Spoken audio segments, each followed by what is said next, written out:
What's up guys, Jay here and welcome back sa channel. In this video, we're gonna review this. This is the EMEET StreamCam 1. And I think sa itsura pa lang, you'll have an idea that this is not just your typical na webcam or typical na StreamCam.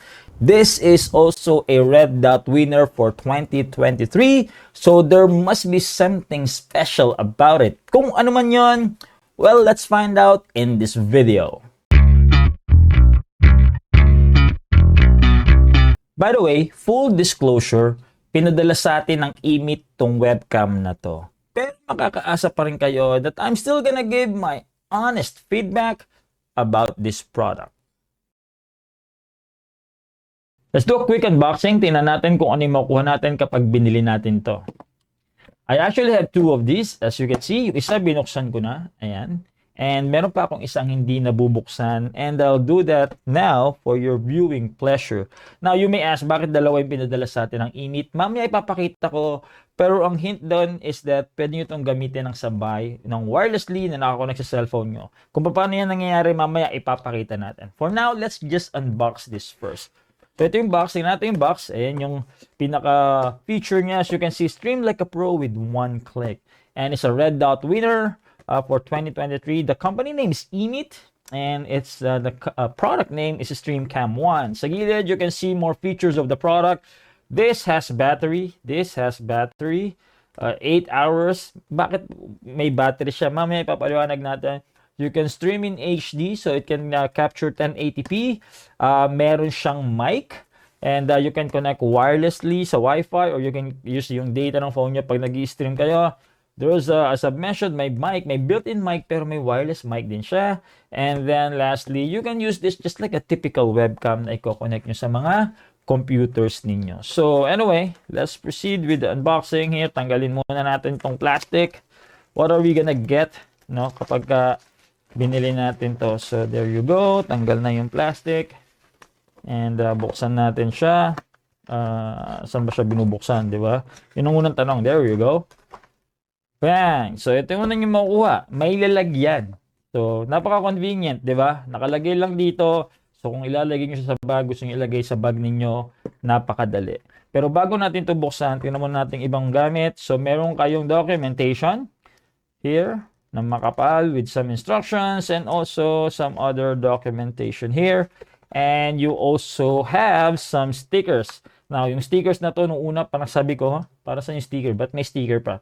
Then I realize is, kasi nga, pwede nyo itong gamitin ng sabay-sabay. Importante na yung kung anong mic yung nakapartner dun sa webcam or dun sa StreamCam, importante na tama yung numbering na partner, pagkaka-partner ninyo. So as you can see from here, so kunyari, camera 1 should be connected to mic 1. So you might as well just label them together. Alright, so that's the reason why there is there's a set of stickers. So anyway, tatabi natin yan. And let's see what's inside this one. Ito yung bag. Bang! There you go. So first off, you're gonna get your webcam mismo. So yung form factor niya is, as you can see, right? Hindi typical na, na webcam na nakikita natin kadalasan. So, ayan yung itsura niya. So this is a full HD lens. As you can see, f2.0, 3mm. And from what I understand is ang ginamit nilang lens dito is Sony, I think. Then, if you look at the back of it, so may power button. Then you have here a micro SD slot. The reason being, you can put a micro SD slot here. And then, pwede na kayong mag-store doon kasi pwede kayong mag-record ng stream ninyo or gusto nyo na mag-record ng video that is captured by this, pwedeng rekta nyong ilagay dito or ma-store sa micro SD na nilagay nyo dito. Then you have here a 3.5mm jack para sa mic. If you want to connect a wired microphone, pwede rin dito. Then you have here your USB-C slot. So that's for dual purpose for charging and /or kapag gusto nyo siyang gamitin na nakakonect sa mga computers niyo via the USB-C cable. Then underneath is this one, no? So may thread siya dito para pwede nyo siyang ilagay sa mga tripods ninyo. Then of course, this is the power button to turn this one on. Sa taas, you'll have this. Now, para saan to? Para kasi dito yan. Para yan sa mic na to, na wireless din. So, as you can see, may mga terminal siya. Pwede nyo siyang i-connect dyan, like that. Yan, mag-i-snap lang siya magnetically. And dyan nakalagay yung mic. Alright, that's the webcam. So, you can see, not your normal form factor, but there's a reason to it. May battery, may mga chips sa loob. Kaya ganyan yung size niya. Then, what else are we gonna get? So, you have here your USB cable, USB-C cable. So, the thing I like about this USB-C cable, may adapter siya. So, pwede siyang USB to USB-C, but then you have an adapter para pwede nyo ring gamitin na USB-A yung isang end. Just in case yung computers ninyo wala siyang USB-C na connection pa. Then, you have here your dead cat spur or cat spur para ilalagay dun sa mic para mabawasan yung effect ng ng wind, right? So, there you go. I-snap lang din siya dyan. And, ayan na. Ganyan siya yung connection. So, you're gonna get all of those. 1, 2, 3, 4. And then, a set of documentation here. And then, the sticker. Plus, syempre, yung lalagyan. I like the fact na meron siyang lalagyan because this makes everything tidy, madaling itago, and maganda rin yung quality nung lalagyan. Alright, for the image quality, pakita na natin. So, ito yung camera natin. Well, actually, pakita natin isa. So, ito yung isang camera. Connect lang natin yan muna sa computer natin via the USB-C cable para maipakita natin yung image quality. Now, gagamitin na rin natin yung mic ng camera mamaya dun sa shot niya. So, ito na yun. Alright, so this is the image na galing na sa EMEET StreamCam 1 and also yung audio is galing na dun sa wireless mic nung EMEET StreamCam 1. So video and audio quality sa shot na to all coming from the EMEET StreamCam 1. Now, what do I think of the image? When it comes to the FPS, I think okay naman yung blur niya, walang unusual, hindi siya yung parang nang nagiging Matrix, no, which is very good. Now, when it comes to the image quality itself, no, I think it's a little bit saturated to my taste. You can see yung red cap ko parang sobrang red na red talaga. Pero ibang color parang okay naman. It's just yung sa red is talagang sobrang nagpop-up. Now, when it comes naman doon sa exposure, when it comes to lighting, so ito maliwanag siya. So kung medyo madilim sa room ninyo, sa setup ninyo, I think this camera can still take care of that. Yung mga options niyo sa camera to, it can be 1080p 30 fps or 720p 30 fps. Now, when it comes to the audio quality, I think this mic is really good. No? Crisp yung sound and malinaw yung audio, malinaw yung boses ko. And this is wireless. You can go away up to 10 meters sa camera and they say this should still work fine. Now, pagka naman ang ginamit nyo is yung mic mismo ng camera. So, for example, hindi itong wireless. So, pakarinig natin. And there you go. Pagka ito ginagamit nyo, yung parang mic mismo nung nasa webcam, parang hindi siya ganun kaganda. It's echoey. It's not that bad, but it's not that great as well. So, ang recommendation ko, just use this. Just use the wireless mic para mas maging maganda yung audio and para mas pleasing para sa mga nakikinig sa inyo sa stream or kasi nanonood ng video ninyo. So overall, I think this is a very good image quality para sa isang webcam or stream cam. But then, pagdating sa audio, this is actually excellent. Nung pinakita natin yung image quality kanina, kinonect natin tong ating image StreamCam 1 sa computer natin via the USB, just like your typical na webcam. Pero actually, ang totoong what makes this unique, no, what makes this webcam special is that you can connect this to your cell phone wirelessly and you can connect multiple webcams at the same time wirelessly to your cell phone. Kahit Android pa yan or mapa-iOS device pa yan, pwede nyo siyang gawing ganon. Now, how do you do that? All you need to do is just to download yung app ng EMEET, which is the EMEET Stream, as you can see from my phone screen right now. Available yan sa Apple Store and also or sa App Store ng Apple and sa Google Play Store as well.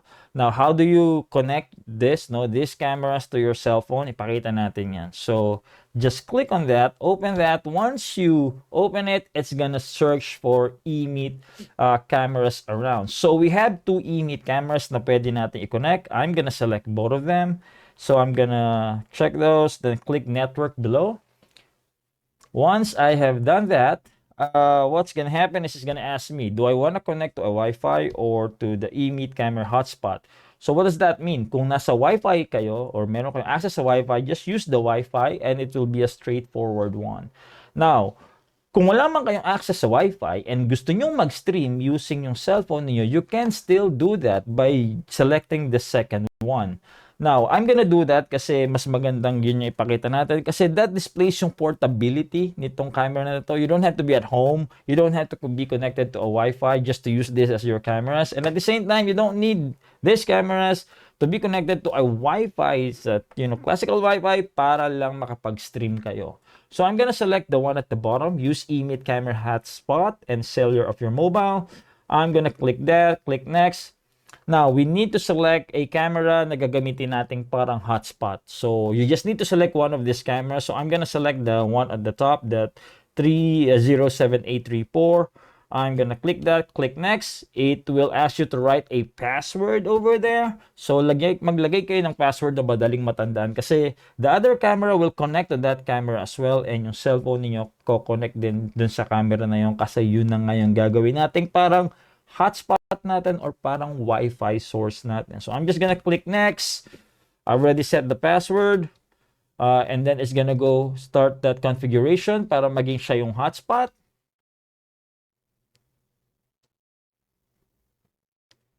Let's just wait for it. Once that is done, the other camera will join that camera na ginawa nating hotspot. So, yan na yung nangyayari ngayon. Nakita nyo, yung isang camera is joining the other camera. And now, yung phone natin will need to connect to that camera hotspot as well. So, I'm just gonna click connect here. So, connect to camera here. Click connect. And then, yeah, it wants ask me if I want to join that hotspot. Yes, I'm gonna join.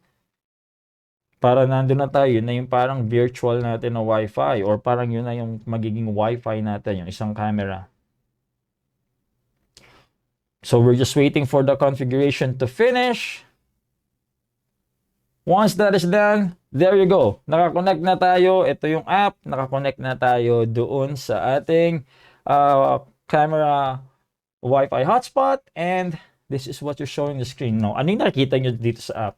Yung nakikita nyo sa taas, yan yung current na camera na pinili ninyo or dini-display. If you go click the other camera, so for example, this is the other camera, as you can see from here, right? If I click the other camera, ayan, it's gonna give me another angle. I click the one at the bottom.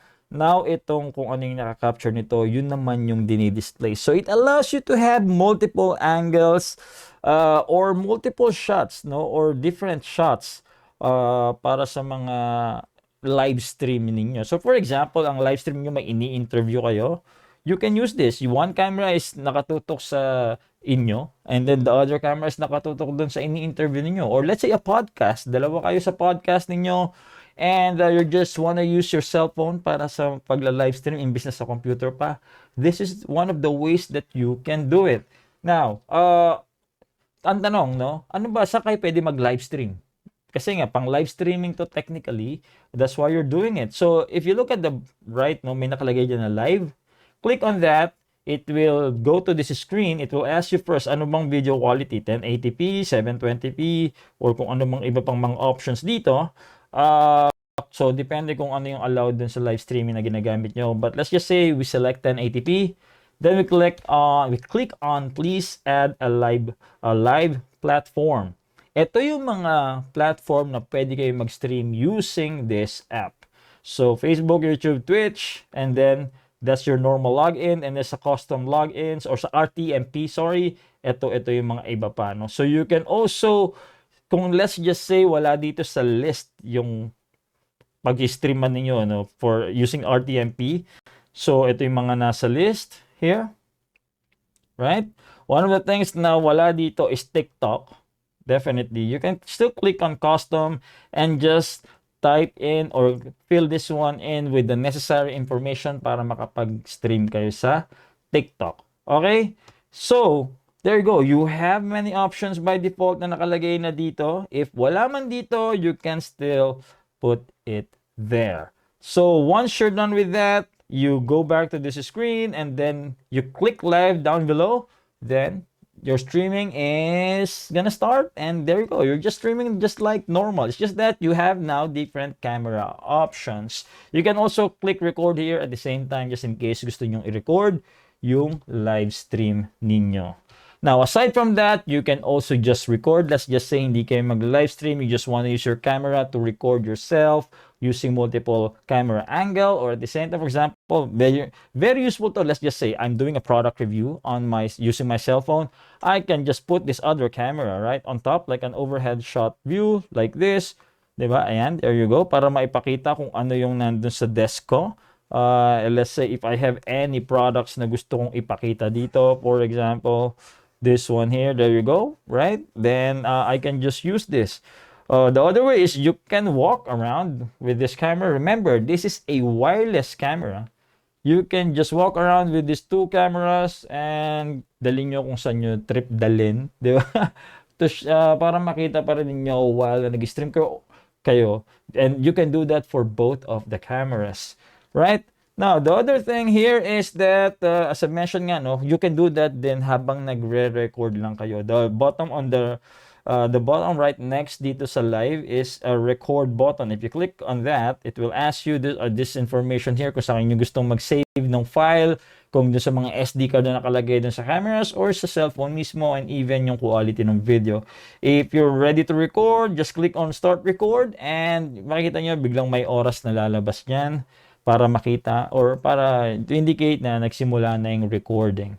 Alright, once you're done that, once you're done with your recording, just click that, confirm recording to stop, and then there you go. Mapupunta na yan kung saan nyo sinave. Kung sinave nyo ba yan sa SD card nyo or sa cellphone, you should be able to see that later on. There you go. That's where the live and the record options are, and this camera switching, right? Two cameras working at the same time for you. Now, what are the other things that you can do with this app? So, materials. Meron sa babang option, materials, audio, and settings. I'm gonna click on the materials first. So, this materials is pwede kayong mag-add ng mga iba't ibang parang asset para dun sa inyong stream. So, may nakalagay ng isa dito, pero I'm gonna just click, create a new one. So, if I click on add materials, one of the things that you can do is you can add a text. So, let's just say, it says here, right? At your text, let's just say J stream, right? Because I'm streaming, for example, and then I can change the font of that if I want it in bold, if I want in italics, I can do that as well. Pero mayroon pang shadow effect, so I'm just going to bold, and then just the position kung saan ko gusto ilagay. Lagay natin sa lower left, something like this, and then click confirm. Once I select that, there you go. Lalabas siya dun sa image natin, no? Dun sa kung ano man yung gusto nating nila live stream, no?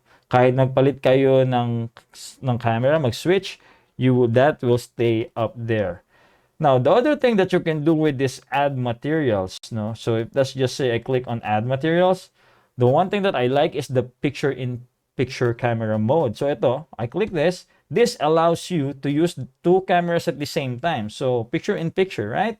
So let's just say yung picture-in-picture natin dito is this one. And then piliin lang natin yung position. Let's just say it's gonna be on the upper right like that.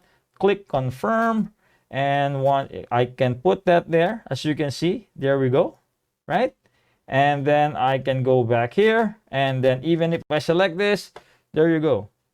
Yun yung isang camera. So that camera can always be there, and itong isang camera, that's, let's say, my main display, and I can walk around with this one and that other camera kung saan nyo man gustong itutok, that's just gonna be there.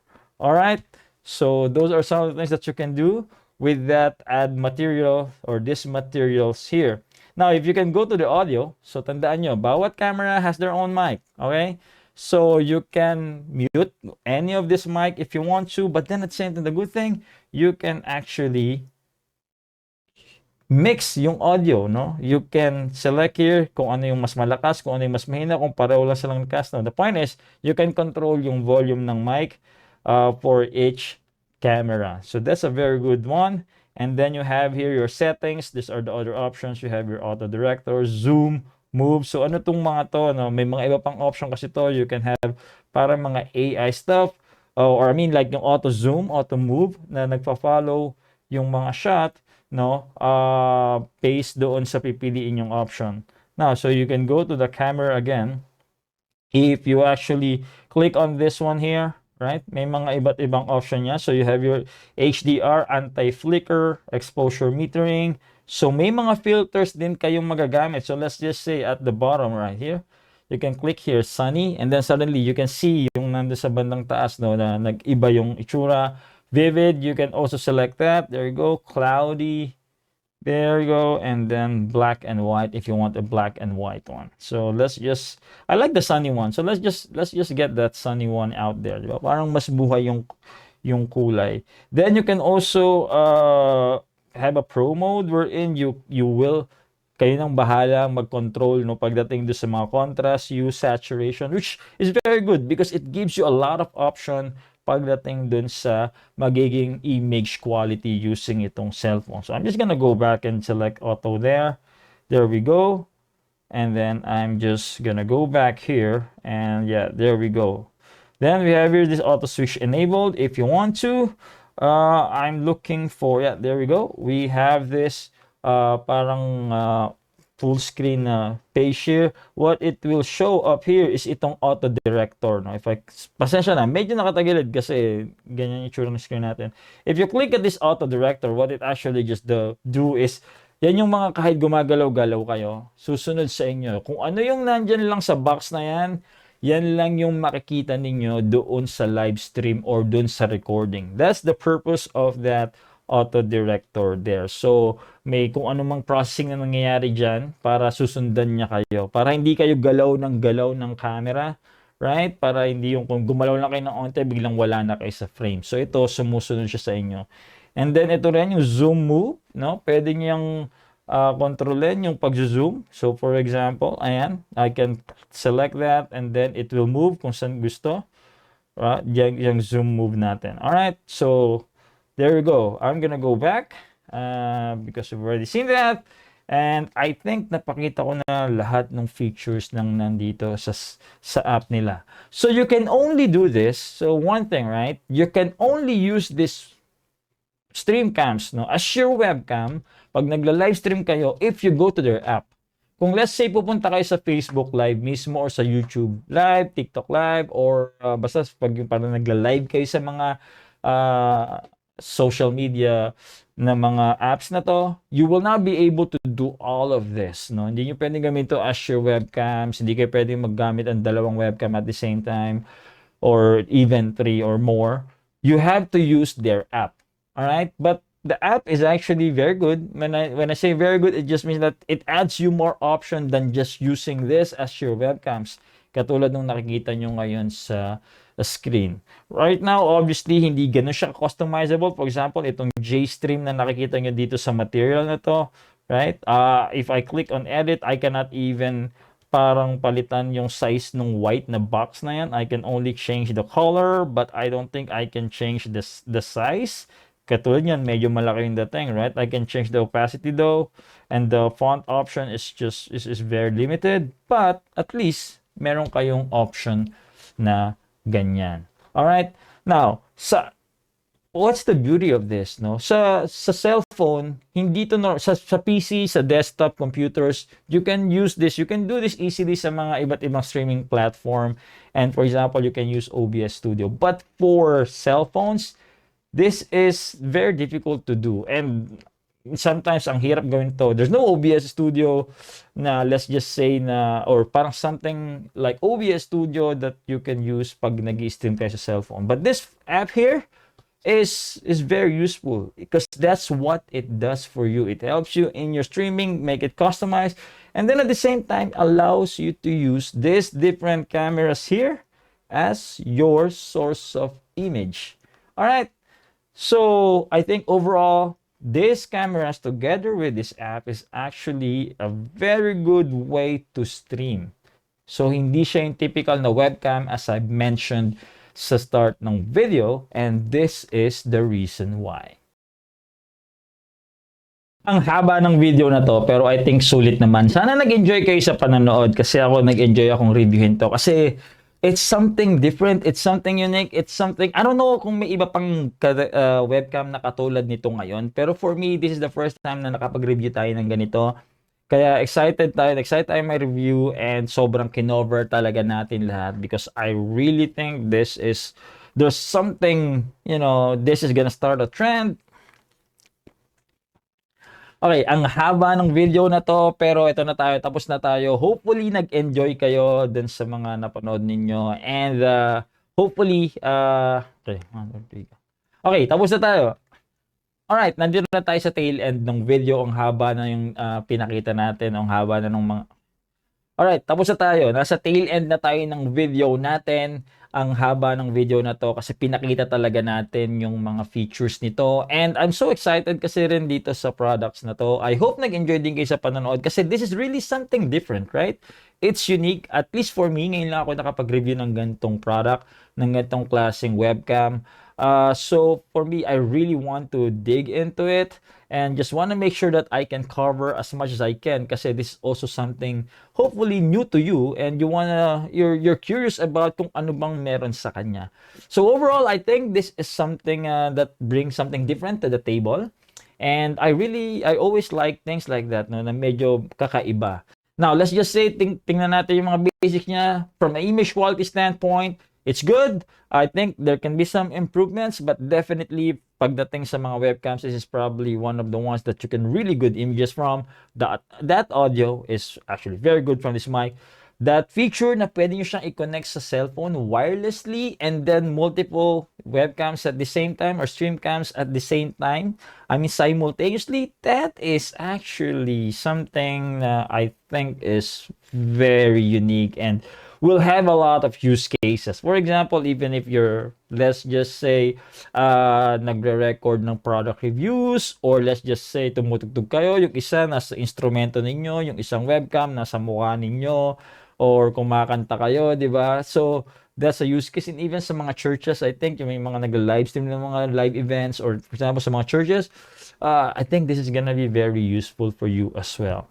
Now, no, only thing, there's a little bit of caveat here, and that is because of those features, this thing, hindi siya cheap. And when I say hindi siya cheap, okay, may mga webcams na mabibili kayo ng mga around, magkano? 500 pesos, mga 1,000 pesos. Yung iba siguro mga around mga 1,000 pesos, 2,000. But this one is around 10,000 pesos, if I'm not mistaken, no? Coming from their website. Around that price. Each one. Hindi dalawa, 10,000. Each one is around 10,000 pesos. So, hindi siya ganun kamura. Pero pag tinignan ko yung mga ibang webcam, it's almost the same price as this, no? Yung typical webcam. So, nando siya sa higher end ng mga webcam, but this one is just not about that image quality and more with all the features na pinakita natin sa kanina. So, what do I think of it? Well, I think sulit naman siya. But of course, I believe it's not for everyone. You have to have a very specific use case kung bakit ito yung kukunin nyo. But if you do and you choose this, I think sulit naman siya. Lalo na kung para sa cellphone nyo siya gagamitin. Okay, dyan na tayo magtatapos. Sobrang nang mahaba to. Anyways, I just really hope na nag-enjoy kayo. And please, if you haven't subscribed to this channel, please do. That's one way of supporting this channel. Maraming salamat sa inyong panonood. I'll see you in the next one. Peace out.